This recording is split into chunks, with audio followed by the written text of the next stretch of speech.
Hey, what's going on? Jeff Ratcliffe here. You know, the Carolina Panthers have a lot of young upside talent, which tends to mean good things for fantasy football purposes. So let's preview for 2019 the Carolina Panthers fantasy football outlook. And let's start with the guy who has the highest ceiling of them all, Christian McCaffrey. He showed it last year, right? Down the stretch from week 9 on, he was the #1 fantasy running back, 10 touchdowns over that span.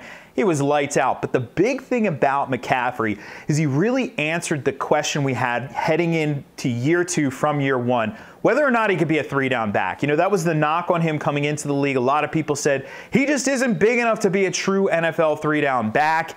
And in his rookie season, you know, he barely cracks 100 carries. Now, granted, he goes up over 80 catches, which is a great number for PPR. But to really be a consistent fantasy option, you need more volume as a runner in addition to all those catches. And he got it last year. He goes up over 200 carries, tops 100 catches, which is outrageous.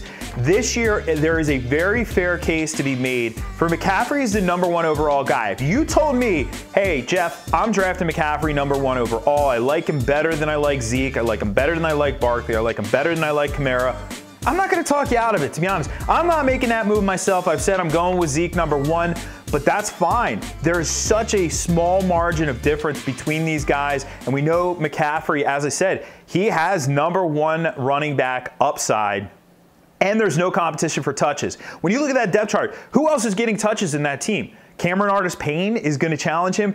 Cameron Artis-Payne is not challenging Christian McCaffrey. He's in the driver's seat for a healthy workload in this offense.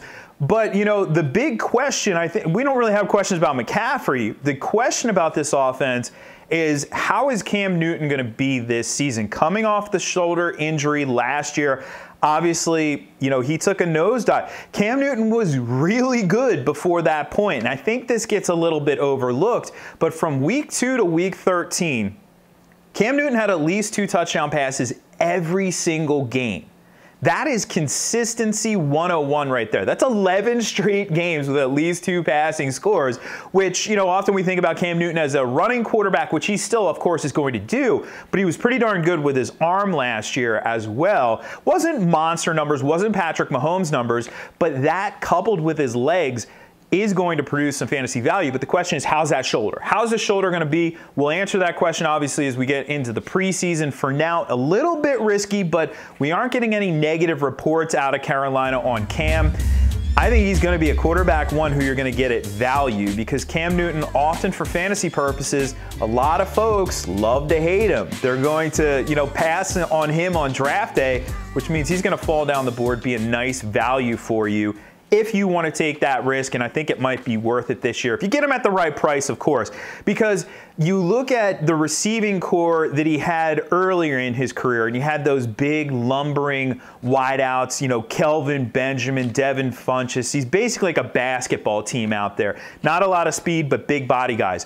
Well, now they have the exact opposite, because McCaffrey obviously gives them the dynamic speed out of the backfield. But at wide receiver, DJ Moore and Curtis Samuel this year, really as your 1 and 2, these guys are blazing fast. They have dynamic big play ability, and really it starts with DJ Moore. If there's a wide receiver primed for a breakout this year, it is DJ Moore.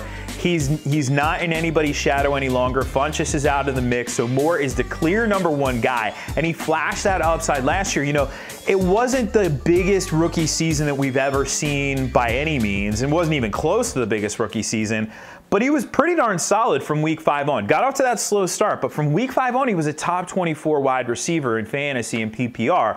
So he's capable of putting up numbers. We also saw flashes out of Curtis Samuel last year where he was putting up some numbers as well. What you like about Samuel is that versatility out of the backfield. He can do a little bit, you know, he can carry the ball a little bit. He can do some stuff in the short and intermediate areas of the field, and he can take any one of those touches to the house. Same with Moore. Now, Moore, for me, looking at him as a wide receiver 3 with big time upside, actually at the front end of the wide receiver 3s. Whereas Samuel, more of a wide receiver 4, but also has the potential to outplay that. Just given the overall state of the depth chart, there's a lot of other guys on the depth chart, but I don't think there are guys who are going to challenge these two for targets.